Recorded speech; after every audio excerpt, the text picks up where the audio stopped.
Hey everybody, welcome to the virtual Day of Percussion through St. Cloud State University. I'm really honored and excited to be part of this very unusual percussion experience. I have to say this is the first time doing something like this. So I have 3 videos for you on here. First one is just an introduction to me and what I do, plus a little playing. The second one is a little introduction to incorporating some improvisation into your practice routine. And here I'm going to give you some more advanced ideas for incorporating improvisations more with 4 mallets at the marimba. So some of these exercises are going to really carry over straight from the first video about improvisation, the intro to improv, and so I hope that you'll watch that because they kind of meld together. You'll see. So I absolutely love improvising with 4 mallets, and I said it in my other videos, but I'll say it again that I really felt myself really come alive in music making on the marimba when I started embracing improvisation. So I really hope that you'll give some of these a try. It's been really fulfilling for me, and I hope it'll be the same for you. So the first exercise I want to show you is a really simple chord progression, and it's actually the same chord progression that I played in the intro to improv video, and it's going to be in C major, because we love C major, and it's going to be a C major chord, D minor, G7, back to C, or a 1, 2, 5, 1. And honestly, I don't really care how you play these exercises. You can make up your own style. In fact, I encourage you to make up your own style. Kind of the groove I like to do, and I'm voicing these if you're really wanting to keep track at home. The way that I'm going to voice this exercise, and voicing, just in case you don't know, is what order you're playing these notes in. So like I'm playing the root of the chord at the bottom, and then I'm playing the 5th, and then I think I'll do the root again and the 3rd on top. I could change that all around, and I could do root 3rd 5th. I could do root 3rd. I could play it root 3rd 5th octave in the most crunched for the closest together voicing. You could do this all kinds of ways, but I'm going to voice it this way, and I'll talk a little bit more about voicing near the end of this video. So anyways, I'm doing root 5th, root 3rd, so that in C major, that's C, G, C, E. And then I'm going to do that in D minor, which is just a matter of scooting up a note. And I'm going to go down to the G, so on this one I am going to do octave Gs, so root, and then I'm going to do, let's see, I'll do 3rd, 7th. We'll skip the 5th, we don't need them. Okay? You could do that, like I said, as long as you're playing C major, D minor, G7, C major.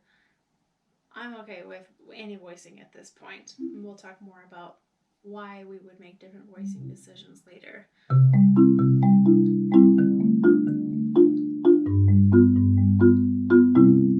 3, 4.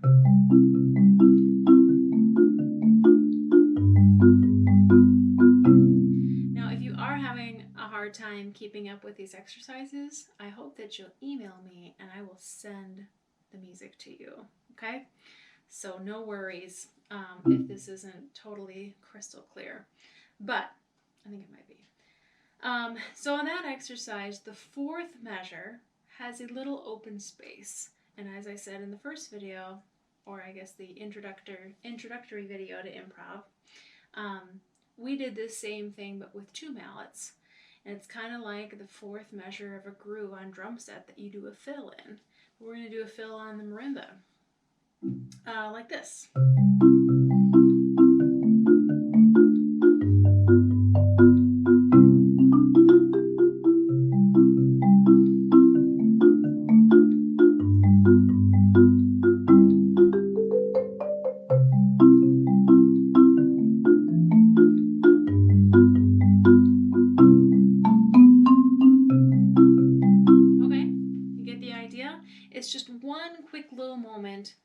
to incorporate some improvisation. And I would encourage you, there are so many different 4-mallet exercises out there. I just want to encourage you to add one little moment of improvisation on them. When you improvise, that really shows that you can get your way, you can find your way around in a key. If, I don't know, say if you're doing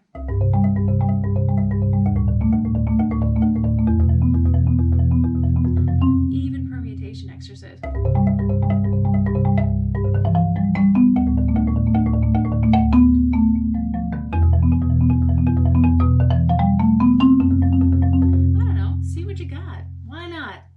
Going to stop you. I just want you to try playing around with this instrument. Let's get the marimba out of its box and let's try some new things. Okay, so next thing I want to show you. Excuse me as I just refer to my notes as I take a video in one shot. The next thing that I want to show you is kind of once you start feeling comfortable with some of these chord progressions, what we want to do is start separating the left and right hand. In this exercise,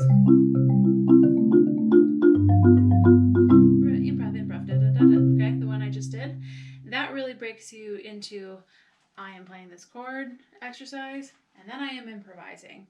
And you are doing two things at two separate times. Well, you might see it coming.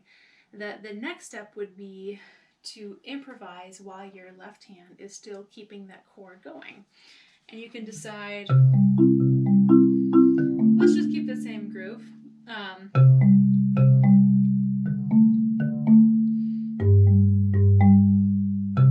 Okay, so the first time I'm gonna do the original exercise and I'm gonna fill in that fourth measure, and then I'm going to start improvising while my left hand keeps the chord coming, or it keeps the chord progression going.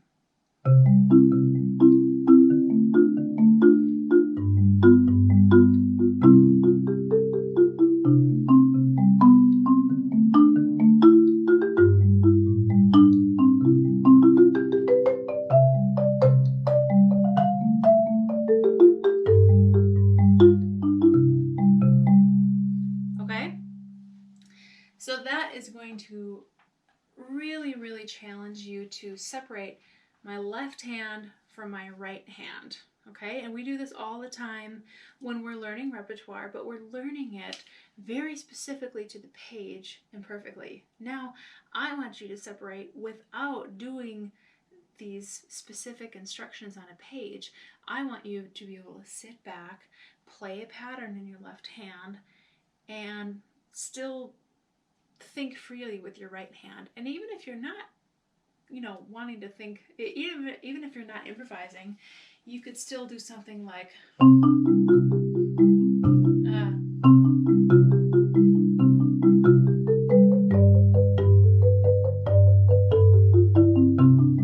this is not going.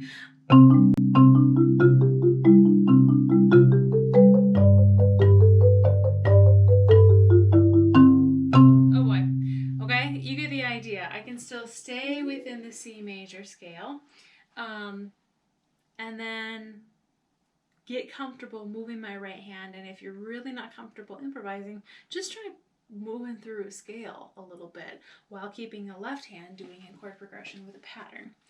The next step I would say to an exercise like this is to do it in every single key. And I really mean every single key. And I want you to move through it just like the circle of fifths is put together. So, after I do this exercise,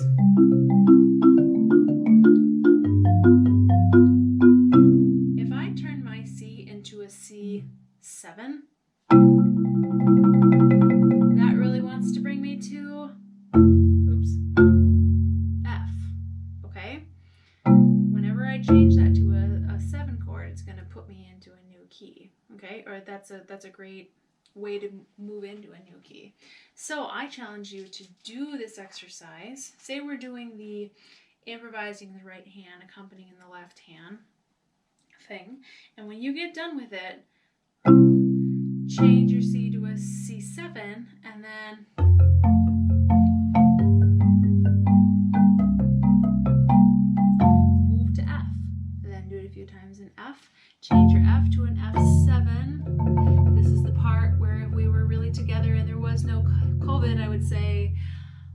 key are we going to next? And you would all confidently shout out B flat major. Let me give you an example. I'm going to start in C, and I'm going to do one round of a few different keys.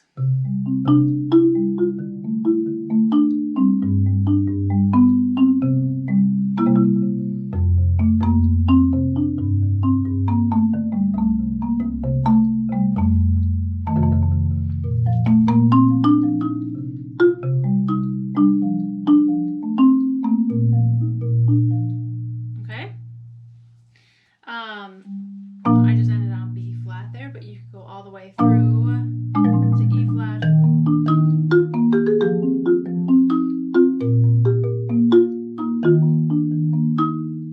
Okay, go all the way through 12 keys until you end back at C major, and now you've just accompanied and improvised in all 12 keys. You could also do the same thing for the first exercise I was talking about, where you would break and give yourself a little improvisation moment. Okay, so I would say one of the really important things about, I guess more so one of the odd things about marimba is that there's not this big world out there with people talking about marimba and improvisation. And if you get interested in it, there aren't a ton of resources for you. I traveled to Paris to study with Eric Samu, because he's one of the very few marimbas who improvise regularly. He's also just this unbelievable orchestral percussionist and amazing composer. If you haven't learned his music yet, go get started on something right away. But I went to study with him. I had to go all the way to Paris to really dig in deep with somebody who had thought about improvisation on this instrument. I've taken many lessons with vibists or pianists or guitarists, and I've learned a lot from them. But studying with Eric was the first time I really got to talk about improvisation with a marimbist. Now, I said I was going to talk about voicing, and I'm bringing this up now because this was something that I talked with Eric Samu with a lot. You heard me playing a lot of root fifth voicing on the marimba in here. And this is a question I get a lot, because if you've taken jazz vibe lessons, you're never going to put root fifth in the left hand. Okay, that's probably not what your teacher is going to tell you. And there are a lot of ways to approach voicing on a marimba, a lot of ways that I've experimented with, and this is kind of what I have found. It really depends on the situation that I'm playing in. So when I'm playing solo marimba, I'm going to play a whole lot of root fifth in the left hand. And I do play alone a lot, or alone with a drummer, or alone with basically any other non-bass instruments. But the second I get a bass in the room with me, I have to rethink the chords that the voicings that I'm doing on these chords. So if I'm playing in my jazz trio and my bassist Chris is there, I'm gonna totally change the way I voice things. I'm not gonna slam into that root like I usually do. So it really makes me rethink the way that I'm doing things. But let me just tell you, I mean, really the exercise that I was doing there is kind of my standard voicing for playing alone. Root fifth, which feels so good. We love playing fifths on marimba. And then some kind of third on top, if it's just a major or minor chord. But if it's a seventh chord, I'll do third and seventh in the right hand, root and fifth in the left hand. And again, bassist is in the room, and I'm going to rethink a lot of that. Or I'm just going to play a whole lot less on the bottom end to give plenty of room for my nice bassist that is joining me. I love, love, love playing with bass, but it is a huge adjustment. When I studied with Eric Samu, his approach was to really avoid fifths in the left hand, which I do. It's just really hard. No, it was a really big challenge for me to go from playing fifths all the time to playing sevenths. But it is such a it's such a different approach than the way I had been improvising or voicing before I studied with Eric. And the thing that happens is that you really break apart your hands into, this is the bass player, and then this is the guitarist or the chord playing instrument that lives in between, and a melody will emerge out of here, okay? And what my time with Eric really did for me was just completely change the way that I voiced things. So that same exercise that we did, if I did the Samut voicings, I would probably, well, it's also Eric, so it would probably all be 7 chords. He would always have me play the 7th interval on the left hand.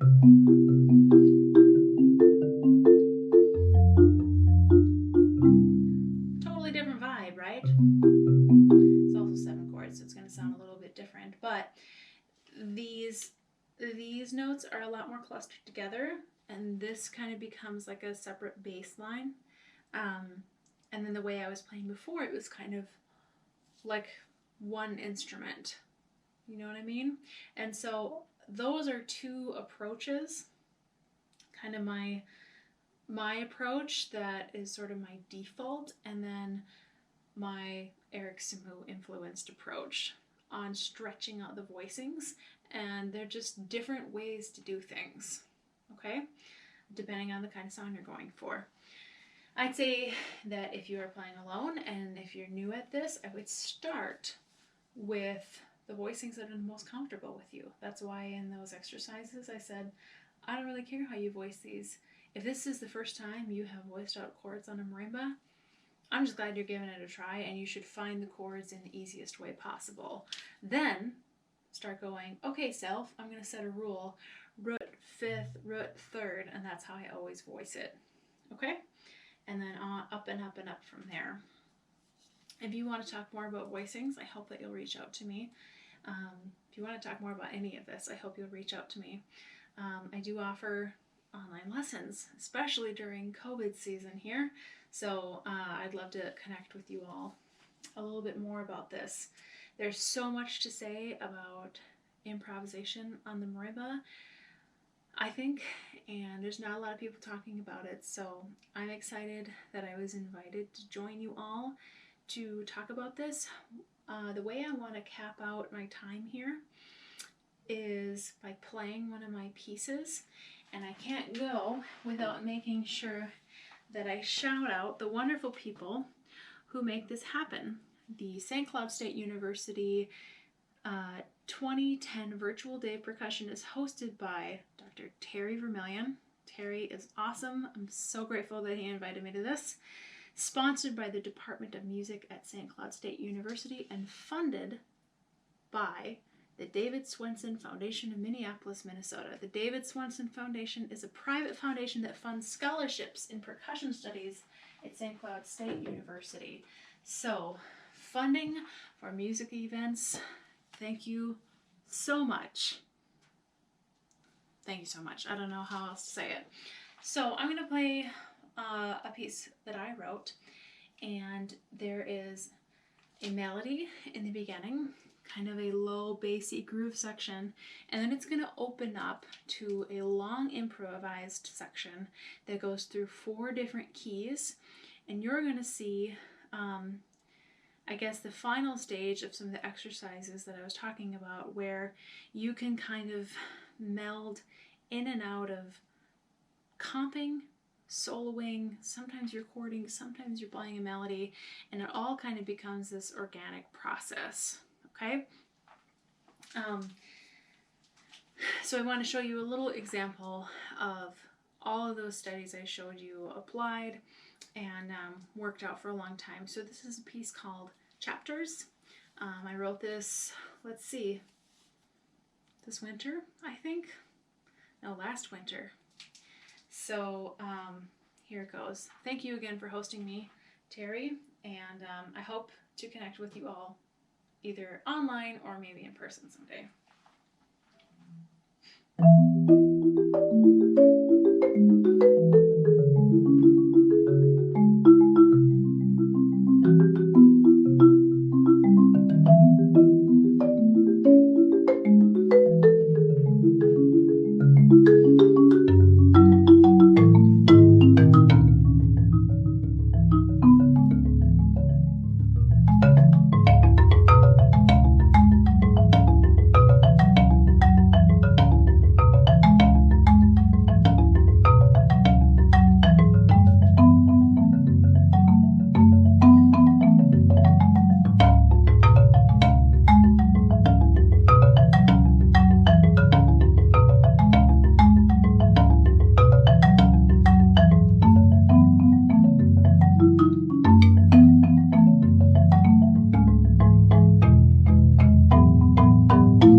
was chapters written by me. Thank you so much for watching, and thank you Terry, Vermilion, and St. Cloud State University for having me.